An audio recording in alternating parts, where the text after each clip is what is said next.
नमस्कार, मैं पवन शर्मा। खबरें अब तक में आपका स्वागत करता हूं। खबरें अब तक में आज हम बात करेंगे इस्तीफा न देने की जिद पर अड़ी ममता बनर्जी की, बंगाल के नए मुख्यमंत्री की रेस में सामने आए चेहरों की, और अखिलेश यादव के आईपैक से तोड़े अपने रिश्तों की, और आखिर में बात होगी बंगाल में चुनावी नतीजों के बाद भड़की खौफनाक हिंसा की। लेकिन इन तमाम खबरों को विस्तार से समझने से पहले चलिए नजर डालते हैं इस वक्त की हेडलाइंस पर।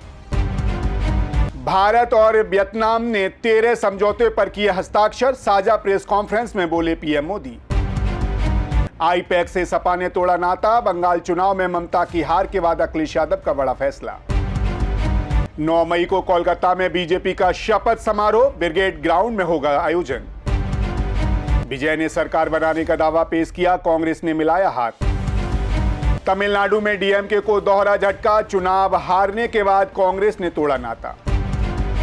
2 धमाकों से दहला पंजाब, ब्लास्ट का खौफनाक सीसीटीवी सामने आया। बंगाल में सत्ता परिवर्तन के बाद बदलाव, अभिषेक बनर्जी के कार्यालय से हटाई गई सुरक्षा। अमेरिका ने खत्म किया ऑपरेशन एपिक फ्यूरी, अब ईरान के साथ शांति और डील पर जोर। सोने चांदी के भाव में भारी उठापटक, एमसीएक्स पर गोल्ड 1,51,000 रुपए के ऊपर। शेयर बाजार में खरीदी, सेंसेक्स 941 अंक चढ़ा, निफ्टी 24,300 के पार पहुंचा।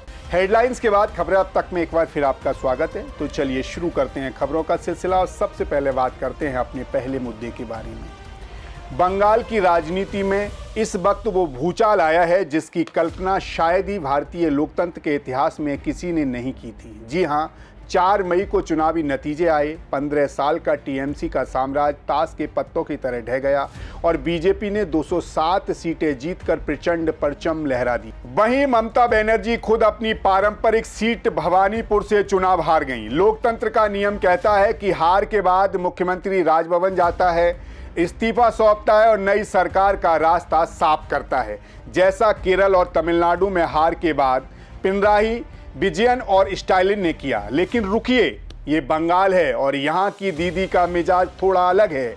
जी हाँ, ममता बनर्जी ने खुलेआम बगावत का बिगुल फूंकते हुए कह दिया है कि मैं इस्तीफा नहीं दूंगी। ऐसे में अब सवाल ये है कि अगर दीदी अड़ गई तो बंगाल में संवैधानिक ब्लैकआउट हो जाएगा।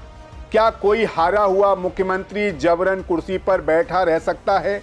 आइए इस महाड्रामे के पीछे की पूरी कहानी आपको समझाते हैं। दरअसल मंगलवार की शाम जब ममता बनर्जी ने प्रेस कॉन्फ्रेंस करने आई तो उनके तेवर ठंडे होने के बजाय और ज्यादा आक्रामक थे। उन्होंने सीधे तौर पर चुनाव आयोग को इस पूरे चुनावी ड्रामे का खलनायक करार दे दिया था। ममता बनर्जी ने दहाड़ते हुए कहा, मैंने अपनी जिंदगी में ऐसा चुनाव कभी नहीं देखा। चुनाव आयोग ने निष्पक्षता की धज्जियां उड़ा दी हैं। क्या कोई मुझे बता सकता है कि वोटिंग खत्म होने और कई दिनों बाद भी ईवीएम में 80 से 90% चार्जिंग कैसे दिख सकती है? ये चुनाव नहीं बल्कि बीजेपी और चुनाव आयोग के बीच सीधे तौर पर फिक्सिंग का खेल था।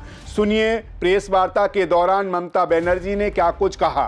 काउंटिंग में खेल होगा, that I am having with me. I told him, can you do like this? Even nobody is from our side. My official agents are not allowed. I am not allowed. I went inside for few minutes. They kicked me in my belly. They kicked me in my backside. And they abused, physically manhandled, assaulted. And you cannot imagine what happened because that time CCTV was off.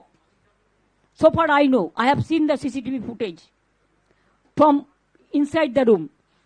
Then I was sitting there. I said, unless and until the counting is started, the normalcy is restored, I will sit here as a candidate.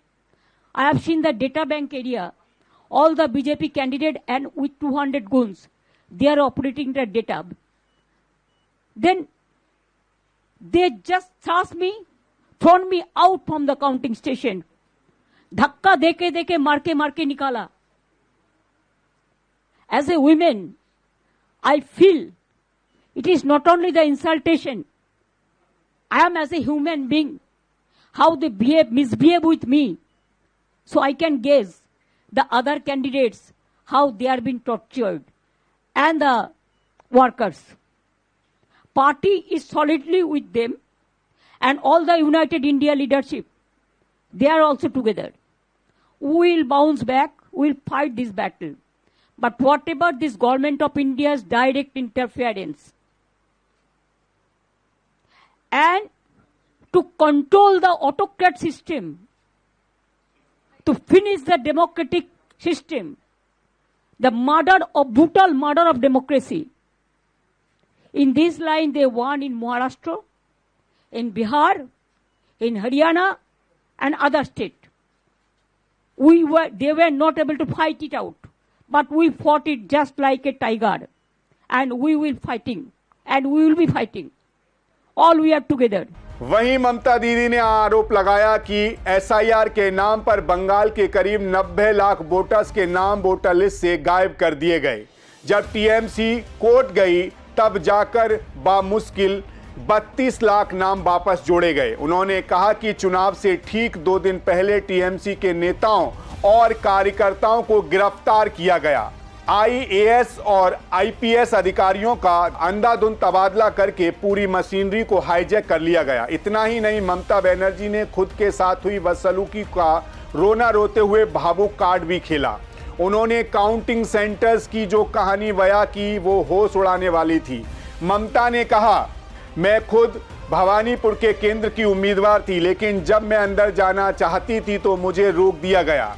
अंदर लगे CCTV कैमरे बंद कर दिए गए थे। मेरे election agent को बेरहमी से पीटा गया। हद तो तब हो गई जब मुझे धक्का देकर बाहर निकाला गया। मेरी पीठ और पेट पर वार किया गया। अगर राज्य की मुख्यमंत्री और एक महिला उम्मीदवार के साथ मतगणना केंद्र के भीतर ऐसी हैवानियत हो सकती है तो आम उम्मीदवारों और जनता का क्या हर्ष होगा। ये कल बंगाल के इतिहास का सबसे काला दिन था। ये लोकतंत्र की निर्मम हत्या है। इसके बाद ममता दीदी ने साफ कर दिया कि वे किसी भी कीमत पर लोक भवन जाकर आत्मसमर्पण या इस्तीफे का नाटक नहीं करेंगी। नैतिक तौर पर जीत उनकी हुई है और उन्हें साजिश रचकर हराया गया है। वहीं दूसरी तरफ ममता दीदी के हारते ही दिल्ली से लेकर लखनऊ और पटना तक के फोन घनघनाने लगे। सोनिया गांधी, राहुल गांधी, अरविंद केजरीवाल, उद्धव ठाकरे, तेजस्वी यादव, हेमंत सोरेन और अखिलेश यादव ने ममता से बात कर अपना पूरा समर्थन जताया। ममता ने खुलासा किया कि सपा प्रमुख अखिलेश यादव इतने उतावले थे कि उन्होंने बुधवार को ही बंगाल आने की इच्छा जताई थी, लेकिन ममता ने उन्हें गुरुवार को बुलाया है। सुनिए ममता बनर्जी ने क्या कुछ कहा। Please requested me to come today itself, but I said you come better tomorrow. So he's coming tomorrow, and one by one everybody will come. And then I told you that my target is very clear. I will strengthen the India team just like a small person. And now I don't have any chair, so I am a commoner. So you cannot. आपको बता दें, अब ममता बनर्जी का ये नया mission एक छोटे से कार्यकर्ता की तरह काम करने, इंडिया गठबंधन को इतना मजबूत करना कि दिल्ली की सत्ता हिल जाए। हार की समीक्षा के लिए टीएमसी ने 10 सदस्यीय कमेटी भी बना दी है। वहीं दूसरी तरफ ममता बनर्जी के इस्तीफे न देने के बयान पर जब देश के कानूनविद माथा पीट रहे थे, तब टीएमसी के सांसद और वरिष्ठ वकील कल्याण बनर्जी ने एक बेहद अनोखा और नया तर्क ढूंढ निकाला। कल्याण बनर्जी ने ममता का बचाव करते हुए कहा कि जब व्यवहारिक रूप से पिछले 3 महीने से ममता बनर्जी मुख्यमंत्री के तौर पर काम कर ही रही हैं, तो फिर अब इस्तीफे का सवाल कहां से पैदा होता है। जो पद व्यवहारिक तौर पर एक्टिव ही नहीं था, उसे इस्तीफा कैसा। हालांकि भले ही टीएमसी से राजनीतिक दांव बताए, लेकिन देश के बड़े संविधान विशेषज्ञों ने साफ कर दिया है कि ममता बनर्जी का ये बयान सिर्फ एक पॉलिटिकल स्टंट है।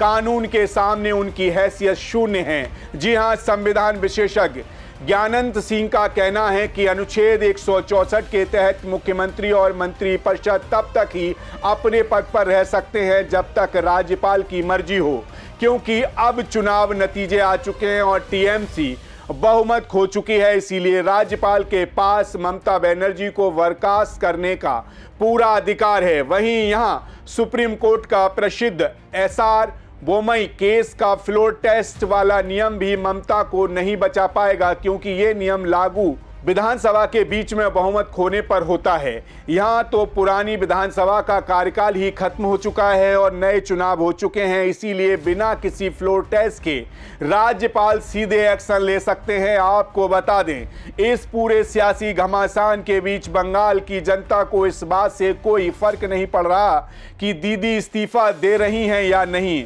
और ऐसा इसलिए क्योंकि चुनाव आयोग ने चुनावी प्रक्रिया पूरी होने के बाद नई विधानसभा के गठन की आधिकारिक अधिसूचना जारी कर दी है और इसकी कॉपी राज्यपाल को सौंप दी गई है। राज्यपाल के पास अब असीमित शक्तियां हैं, वह किसी भी वक्त भारतीय जनता पार्टी के विधायक दल के नेता को सरकार बनाने का न्योता दे सकते हैं। बंगाल बीजेपी के अध्यक्ष सैमिक भट्टाचार्य ने हुकार भरते हुए ऐलान कर दिया है कि ममता बनर्जी की जिद धरी की धरी रह जाएगी और आगामी 9 मई को पश्चिम बंगाल में भारतीय जनता पार्टी का नया मुख्यमंत्री भव्य समारोह में शपथ ग्रहण कर कार्यभार संभाल लेगा। देखा जाए तो पिक्चर बिल्कुल साफ है। दीदी की ये जिद सिर्फ और सिर्फ अपनी राजनीतिक जमीन और बिखरते कार्यकर्ताओं को समेटने की एक आखिरी झटपटाहट है। संविधान के तराजू में दीदी के इस बयान का वजन रत्ती भर नहीं है। 7 मई को विधानसभा का कार्यकाल खत्म होते ही दीदी का मुख्यमंत्री का तमका खुद ब खुद इतिहास के पन्नों में दर्ज हो जाएगा। ऐसे में अब देखना ये दिलचस्प होगा कि आजाद पंछी बनकर ममता बनर्जी दिल्ली की गद्दी के खिलाफ इंडिया गठबंधन के साथ मिलकर क्या नया चक्रव्यूह रचती हैं और 9 मई को बंगाल की कमान संभालने वाला बीजेपी का वो नया चेहरा कौन होगा जो सोनार बंगला के नए युग की शुरुआत करेगा। खैर, बढ़ते हैं इसी के साथ खबरें अब तक में अगले मुद्दे की तरफ।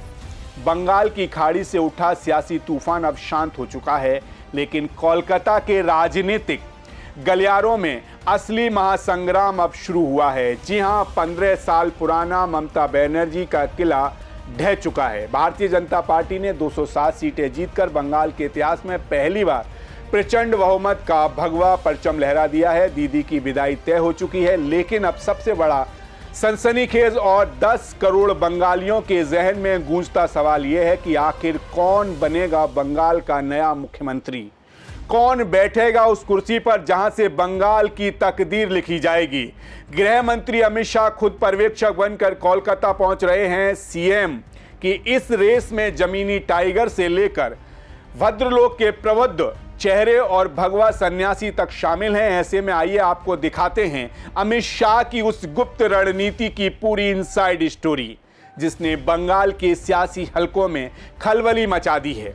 आपको बता दें, बंगाल फतेह करने के बाद दिल्ली से लेकर कलकत्ता तक बैठकों का दौर जारी है। हर कोई कयास लगा रहा है कि भारतीय जनता पार्टी का आला कमान किसे चुनेगा। लेकिन आपको बता दें कि केंद्रीय गृह मंत्री अमित शाह ने चुनाव के पहले फेज के दौरान ही एक प्रेस कॉन्फ्रेंस में नए सीएम का पूरा बायोडेटा लीक कर दिया था। जी हां, अमित शाह का साफ और कड़ा संदेश था कि अगला मुख्यमंत्री कोई बाहरी नहीं होगा, वह बंगाल की माटी में पैदा हुआ होना चाहिए, वह बंगाली भाषा को अच्छी तरह बोलता हो और बंगाल में ही पढ़ा लिखा हो, वह भारतीय जनता पार्टी का सच्चा और जमीनी कार्यकर्ता होना चाहिए, जो बांग्लादेशी घुसपैठ पर पूरी तरह लगाम लगा सके और कानून व्यवस्था को चुस्त दुरुस्त कर सके। ऐसे में अब सवाल यह है कि इस कड़े टेस्ट में कौन कौन से चेहरे पास हो रहे हैं। तो आइए देखते हैं सीएम की रेस में दौड़ रहे उन आधा दर्जन दिग्गजों को जिन्होंने दिल्ली की नींद उड़ाकर रख दी है। दावेदार नंबर 1 शुभेंदु अधिकारी। इस रेस में जो नाम सबसे आगे है, सबसे आक्रामक और सबसे मजबूत दिख रहा है, वह है शुभेंदु अधिकारी का। शुभेंदु को इस जीत का विजयी सेनापति माना जा रहा है। 2021 में नंदीग्राम में ममता दीदी को धूल चटाने के बाद इस बार 2026 के चुनाव में उन्होंने नंदीग्राम और ममता बनर्जी के गढ़ भवानीपुर दोनों ही सीटों से प्रचंड जीत हासिल की है। भवानीपुर में उन्होंने दीदी को 15,000 से अधिक वोटों से मात देकर अपनी ताकत साबित की है। वहीं अमित शाह को ऐसे आक्रामक नेता पसंद हैं जिनकी प्रशासन पर पकड़ मजबूत हो। शुभेंदु के पास पहले ममता सरकार में मंत्री रहने का लंबा अनुभव है। सूत्रों की माने तो 8 मई को कोलकाता में होने वाली विधायक दल की बैठक में प्रदेश के अध्यक्ष शमीक भट्टाचार्य उनके नाम का प्रस्ताव रख सकते हैं और अमित शाह उनके नाम का आधिकारिक ऐलान भी कर सकते हैं। दावेदार नंबर 2, शमीक भट्टाचार्य। अगर भारतीय जनता पार्टी सेमुंद्रू के नाम पर कोई चौंकाने वाला फैसला लेती है तो शमीक भट्टाचार्य इस रेस के सबसे बड़ा छुपा रुस्तम साबित हो सकते हैं। जी हां, शमीक भट्टाचार्य को भारतीय जनता पार्टी का बौद्धिक और शालीन चेहरा माना जाता है। वे आरएसएस और बीजेपी के केंद्रीय नेतृत्व दोनों की आंख के तारे हैं। वहीं अमित शाह और सुनील बंसल के मार्गदर्शन में उन्होंने प्रदेश अध्यक्ष के रूप में बिखरी हुई पार्टी और पुराने नेताओं को एक सूत्र में पिरोया। अमित शाह जानते हैं कि बंगाल चलाने के लिए सिर्फ आक्रामकता नहीं बल्कि बंगाली संस्कृति को पेश करने वाला चेहरा भी जरूरी है। दावेदार नंबर 3, दिलीप घोष। बंगाल बीजेपी की बात हो और दिलीप घोष का नाम ना आए ये तो संभव ही नहीं है, यानी कि नामुमकिन है। वे पार्टी को वो कद्दावर नेता हैं जिन्होंने लाठियां खाकर बंगाल में बीजेपी का आधार तैयार किया। वो पूर्व प्रदेश अध्यक्ष और आरएसएस के पूर्व प्रचारक दिलीप घोष कार्यकर्ताओं के बीच रॉक स्टार की तरह लोकप्रिय है। वे एकदम बेबाक और बंगाली अंदाज में बात करते हैं। हालांकि उनकी बेबाक बयानबाजी कभी कभी पार्टी अनुशासन के आड़े आ जाती है, लेकिन उनकी रणनीति के आगे बड़े बड़े विरोधी पानी मांगते हैं। ऐसे में अमित शाह के वफादारों की लिस्ट में उनका दावा बेहद मजबूत है। दावेदार नंबर 4, सुकांत मजूमदार। अगर बीजेपी आला कमान किसी ऐसे चेहरे पर दाव लगाना चाहती है जो पूरी तरह निर्विवाद हो और जिसका रिगार्ड भर लोक समाज में बहुत ऊंचा हो तो डॉक्टर सुकांत मजूमदार का पलड़ा भारी है। आपको बता दें, बालूरघाट लोकसभा सीट से लगातार 2 बार के सांसद सुकांत फिलहाल शिक्षा और उत्तर पूर्वी क्षेत्र में विकास मंत्रालय में केंद्रीय राज्य मंत्री हैं। वे वनस्पति विभाग में पीएचडी धारक प्रोफेसर हैं और पूर्व प्रदेश अध्यक्ष भी रह चुके हैं। वे बेहद लो प्रोफाइल लेकिन कड़ी मेहनत करने वाला नेता जो संघ और संगठन के बीच बेहतरीन तालमेल बिठा सकते हैं। दावेदार नंबर 5 और 6, अग्निमित्रा पाल और रूपा गांगुली। क्योंकि बंगाल में महिलाओं में नारी शक्ति ने भारतीय जनता पार्टी को एक तरफा बढ़ चढ़कर वोट दिए हैं, इसलिए ममता बनर्जी के महिला कार्ड को हमेशा के लिए बेअसर करने के लिए भारतीय जनता पार्टी किसी महिला को भी कमान सौंप सकती है। आसनसोल दक्षिण से दोबारा विधायक चुनी गई अग्निमित्रा पहले कोलकाता की जानी मानी फैशन डिजाइनर थीं। उन्होंने आरजी कर और महिला सुरक्षा के मुद्दे पर सड़कों पर उतरकर ममता सरकार की नाक में दम कर दिया था। वे महिला मोर्चा की अध्यक्ष भी रह चुकी हैं और बेहद मुखर वक्ता भी हैं।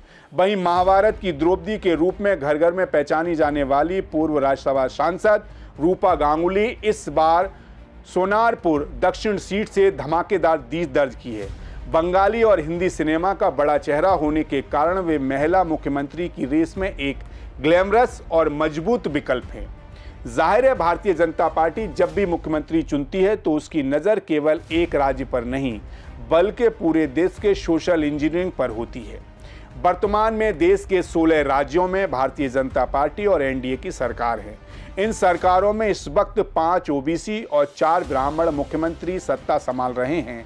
हाल ही में बिहार में सम्राट चौधरी को कमान दी गई है। उत्तर प्रदेश जैसे बड़े राज्य की कमान योगी आदित्यनाथ जो राजपूत समुदाय से आते हैं उनके हाथ में है। इसके अलावा हरियाणा, उत्तराखंड, मध्य प्रदेश, गुजरात, महाराष्ट्र से लेकर उड़ीसा तक भारतीय जनता पार्टी का परचम लहरा रहा है। ऐसे में बंगाल के आगामी चुनाव और 2026 के नए सियासी समीकरणों को देखते हुए भारतीय जनता पार्टी किसी सामान्य वर्ग के चेहरे या ओबीसी दलित चेहरे के बीच संतुलन बिठाने के लिए डिप्टी सीएम का फार्मूला भी लागू कर सकती है। कुल मिलाकर देखा जाए तो शय और मात के इस खेल में मोहरे बिछ चुके हैं। अमित शाह गुरुवार की शाम को कोलकाता की धरती पर कदम रखने वाले हैं और 8 मई को विधायक दल की बैठक में इस एक नाम पर मोहर लग जाएगी जो बंगाल का मुकद्दर बदलेगा। ऐसे में सवाल उठ रहे हैं कि क्या अमित शाह अपने सबसे भरोसेमंद और ममता किलर शुवेंदु अधिकारी को कमान सौंपेंगे या फिर हमेशा की तरह अपने तर्कस से कोई ऐसा सरप्राइज तीर निकालेंगे जिसकी कल्पना किसी ने की ही ना हो। हालांकि राज चाहे जो भी हो, लेकिन एक बात साफ है कि 9 मई को कोलकाता में होने वाला राज तिलक भारतीय राजनीति के इतिहास का सबसे बड़ा टर्निंग पॉइंट होने जा रहा है। खैर, इसी के साथ खबरें अब तक में रुख करते हैं अगले मुद्दे की तरफ। मौसम वैज्ञानिकों की माने तो बंगाल की खाड़ी से उठने वाला पश्चिमी विक्षोभ जब चलता है तो झारखंड विहार होते हुए दिल्ली उत्तर प्रदेश का मौसम बदल देता है। लेकिन इस वक्त देश में मौसम से कहीं ज़्यादा गर्म सियासी मौसम हो चुका है। जी हां, पश्चिम बंगाल में भारतीय जनता पार्टी ने वो करिश्मा कर दिखाया है जिसकी कल्पना देश के बड़े बड़े राजनीतिक पंडितों ने भी कभी न की थी। 15 साल पुराने ममता बनर्जी के अवैध किले को भारतीय जनता पार्टी ने गिरा दिया है। लेकिन इस जीत का असली सदमा कोलकाता से 1000 किलोमीटर दूर उत्तर प्रदेश की राजधानी लखनऊ में लगा। बंगाल फतेह होते ही यूपी बीजेपी के खेमे में जश्न का माहौल है, तो वहीं विपक्ष के पैरों तले की जमीन खिसक चुकी है। आनन फानन में समाजवादी पार्टी के मुखिया अखिलेश यादव कोलकाता के लिए उड़ान भर चुके हैं और उधर चुनावी चाणक्य कहे जाने वाले आईपैक का बोरिया बिस्तर लखनऊ से समेट दिया गया है। ऐसे में सवाल है कि आखिर इस हार के बाद विपक्ष में ये कैसी खलबली, क्यों अखिलेश यादव खुद दीदी के जख्मों पर मरहम लगाने कोलकाता पहुंचे हैं, आइए जानते हैं। दरअसल मंगलवार को जब ममता बनर्जी ने करारी हार के बाद प्रेस कॉन्फ्रेंस की तो उनके तेवर में मायूसी से ज्यादा बीजेपी को रोकने की झटपटाहट थी। उन्होंने साफ कहा कि भले ही वे बंगाल हार गई हैं, लेकिन अब वे आजाद पंछी बनकर पूरे देश में इंडिया गठबंधन को मजबूत करेंगी। इसी प्रेस कॉन्फ्रेंस में उन्होंने सबसे बड़ा धमाका करते हुए ऐलान किया कि सपा सुप्रीमो अखिलेश यादव खुद उनसे मिलने बंगाल पहुंच रहे हैं। दरअसल भारतीय जनता पार्टी जिस तरह एक के बाद एक क्षेत्रीय पार्टियां जैसे बंगाल में टीएमसी, तमिलनाडु में डीएमके का सुपड़ा साफ कर रही है, उससे अखिलेश यादव बेहद सतर्क हो गए हैं।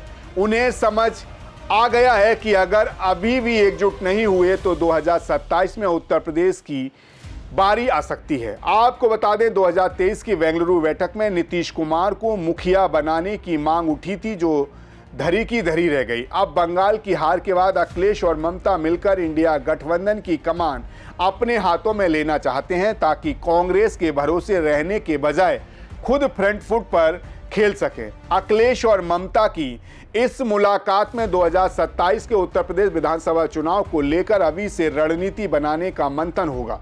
दोनों नेता मिलकर एक ऐसा मजबूत चक्रव्यूह तैयार करना चाहते हैं जिससे बीजेपी की इस प्रचंड आंधी को उत्तर प्रदेश की सीमा पर ही रोक सकें। वहीं इस पूरे चुनावी ड्रामे का सबसे सनसनीखेज पहलू ये है कि अखिलेश यादव ने बंगाल और तमिलनाडु के नतीजे देखते ही प्रदेश की सबसे बड़ी चुनाव मैनेजमेंट कंपनी आईपैक के साथ अपनी करोड़ों की डील को कूड़ेदान में फेंक दिया है। जी हां, ममता बनर्जी की सलाह पर कुछ महीने पहले अखिलेश यादव ने उत्तर प्रदेश 2027 के चुनाव प्रबंधन के लिए आईपैक के साथ हाथ मिलाया था, लेकिन जैसे ही बंगाल में ममता बनर्जी और तमिलनाडु में एमके स्टालिन अपनी खुद की विधानसभा सीटें हार गए और उनकी पार्टियों की करारी शिकस्त हुई, वैसे ही अखिलेश यादव का आईपैक से मोहभंग हो गया।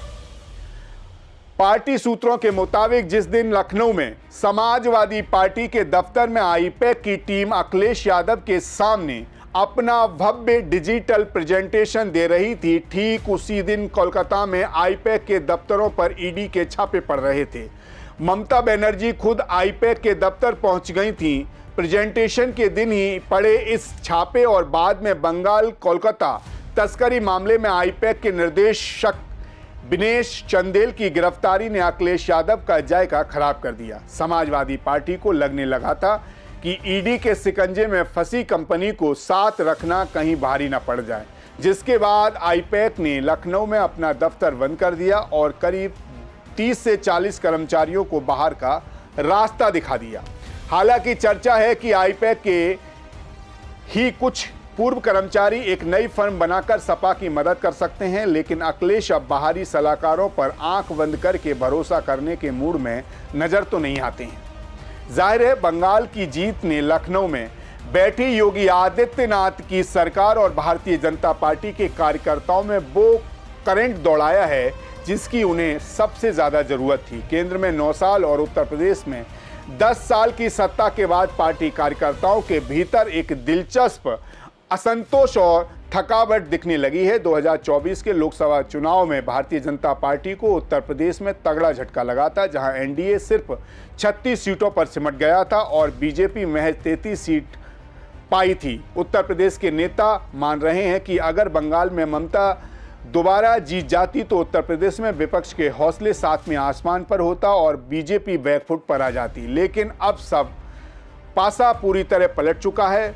हालांकि भले ही भारतीय जनता पार्टी इस जीत को 2027 का टेलर बता रही हो, लेकिन समाजवादी पार्टी के सिफल हार इस बात को मानने से साफ इनकार कर रहे हैं। सपा के बड़े नेताओं का दावा है कि बंगाल की हार से वे दुखी जरूर हैं, लेकिन उत्तर प्रदेश में इसका 1% भी असर देखने को नहीं मिलेगा। तो देखा आपने कैसे बंगाल में लगी चिंगारी ने इस प्रदेश के सियासी बारूद में आग लगा दी है। एक तरफ जहां आईपैक जैसी दिग्गज कंपनियों का पत्ता साफ हो चुका है, वहीं अखिलेश यादव और ममता की जुगलबंदी अब दिल्ली से लेकर लखनऊ तक नया चक्रव्यूह रचने में जुट गई हैं। ऐसे में सवाल है कि क्या योगी आदित्यनाथ का हिंदुत्व और कड़क शासन बंगाल की इस लहर के भरोसे 2027 के तीसरी बार इतिहास रचेगा, या फिर अखिलेश यादव का जमीनी पीडीए फॉर्मूला बीजेपी के इस रथ को उत्तर प्रदेश के बॉर्डर पर ही रोक देगा। फिलहाल मुकाबला बराबरी का है और शह मात का है। इस खेल में अब हर चाल सीधे दिल पर लगने वाली है। खैर, जाते जाते आपको एक और अहम मुद्दे से रूबरू कराते हैं। बंगाल के चुनावी नतीजे आ चुके हैं। भारतीय जनता पार्टी ने प्रचंड बहुमत के साथ 260 सीटें जीतकर नया इतिहास लिख दिया है। लेकिन रुकिए, क्या बंगाल की आबो हवा से बारूद की गंध गायब हो गई है? बिल्कुल नहीं। नतीजा चुनावी आते ही बंगाल में एक बार फिर वो खौफनाक दौर लौट आया है जिसने पूरा देश कांप उठता है। जी हां, कहीं बमबाजी हो रही है तो कहीं पुलिस वालों पर सीधे गोलियां दागी जा रही हैं, कहीं टीएमसी के दफ्तरों पर बुलडोजर चल रहे हैं, तो कहीं दशकों पुरानी मूर्तियों को जमीनों दोहस किया जा रहा है। लेकिन हिंसा के इस आग में अब तक 3 लोगों की बेरहमी से बलि चढ़ा दी गई है। हालात इस कदर बेकाबू हो चुके हैं कि चुनाव आयोग ने सीधे दिल्ली से कड़ा फरमान जारी किया है कि जीरो टॉलरेंस का ऑर्डर दे दिया है। आपको बता दें, बंगाल में कानून की धज्जियां उड़ाने वाली सबसे सनसनीखेज वारदात उत्तर प्रदेश 2024 परगना जिले के नेटाज के सामने आई। बंगाल की देर रात यहां जो हुआ उसने खाकी को भी सट्टे में डाल दिया। नेजाट पुलिस स्टेशन के राजवाड़ी इलाके में 2 राजनीतिक गुटों के बीच हिंसा झड़प की खबर मिली। सूचना मिलते ही नेजाट थाने के प्रभारी भरत प्रसूनकर भारी पुलिस बल और केंद्रीय बलों के साथ मौके पर पहुंचे। जैसे ही पुलिस टीम उपद्रवियों को रोकने के लिए आगे बढ़ी, तभी राजवाड़ी के एक घर के अंदर से पुलिस टीम को निशाना बनाकर ताबड़तोड़ गोलियां चलाए जाने लगी। घटना के बाद पुलिस ने पूरे इलाके को छावनी में तब्दील कर दिया है। रात भर चली छापामारी में भारी मात्रा में रॉकेट बम बरामद किए गए हैं और कई संदिग्धों को दबोचकर सलाखों के पीछे डाल दिया गया है। दरअसल हिंसा की पहली शुरुआत 4 मई की रात को ही हो गई थी, जब कोलकाता के वेलेघाटा इलाके में तृणमूल कांग्रेस के कार्यकर्ता विश्वजीत पटनायक की बेरहमी से हत्या कर दी गई थी। टीएमसी ने इसका सीधा ठीकरा भारतीय जनता पार्टी के सिर पर फोड़ा। वहीं बीते दिन बीरभूमि के नानूर इलाके में टीएमसी कार्यकर्ता अम्बीर शेख को सरेआम घेर लिया गया। आरोप है कि भारतीय जनता पार्टी समर्थकों ने धारदार हथियार से काटकर अमीर जमीन और मौत के घाट उतार दिया है। वहीं इस दौरान टीएमसी और भारतीय जनता पार्टी कार्यकर्ताओं के बीच हिंसक झड़प हो गई। इस झड़प और मारपीट के बाद बीजेपी कार्यकर्ता मधु मंडल की मौत हो चुकी है। आपको बता दें, उत्तर प्रदेश का बुलडोजर अब कोलकाता की सड़कों पर भी गरजने लगा है। टीएमसी खेमे में हड़कंप मचा हुआ है। मुर्शिदाबाद के जियागंज में दर्शकों पुरानी लेनिन की प्रतिमा को उपद्रवियों ने उखाड़ कर फेंक दिया। आसनसोल उत्तर के कोर्ट मोड़ पर टीएमसी वार्ड 53 की पार्षद मौसमी बोस के कार्यालय को देर रात आग के हवाले कर दिया गया। वहीं नदिया जिले में एक अलग ही नज़ारा देखने को मिला, जहां कांग्रेस कार्यकर्ताओं ने टीएमसी के एक दफ्तर पर जबरन अपना झंडा गाड़ दिया और कब्जा कर लिया। कांग्रेस का दावा है कि ये दफ्तर मूल रूप से उनका ही था, जिसे टीएमसी ने सत्ता के दम पर छीना था। देखा जाए तो बंगाल में सत्ता तो बदल गई, लेकिन सालों से चली आ रही राजनीतिक हिंसा की वो घिनौनी रवायत आज भी जस की तस है। गोलियां अब भी सीधे कानून के रखवालों पर चल रही हैं। दफ्तरों को बुलडोजर से रौंदा जा रहा है और लाशों पर राजनीति का खेल जारी है। अब सबसे बड़ा सवाल यह है कि 9 मई को जब भारतीय जनता पार्टी का नया मुख्यमंत्री शपथ लेगा, तो क्या वो बंगाल की इस रक्तचरित वाली छवि को बदल पाएगा? तो देखा आपने, बंगाल की धरती पर सत्ता का तख्ता पलट हो चुका है, लेकिन राजनीतिक रंजिश, खून खराबे और बारूद की गंध ने नए निजाम के सामने एक बहुत बड़ी चुनौती खड़ी कर दी है। 9 मई को जब बीजेपी का नया मुख्यमंत्री शपथ लेगा, तो पूरे देश की निगाहें कोलकाता के राजभवन पर टिकी होंगी। इस महासंग्राम की हर एक छोटी बड़ी और सनसनीखेज अपडेट हम आप तक सबसे पहले पहुंचाते रहेंगे। फिलहाल खबरें अब तक में आज के लिए बस इतना ही। फिर आपसे मुलाकात होगी कोई नई खबर और उनके पीछे छिपे बड़े सच के साथ। तब तक आप बने रहिए सी न्यूज़ भारत के साथ। हर खबर आपके साथ, आपके हाथ। नमस्कार।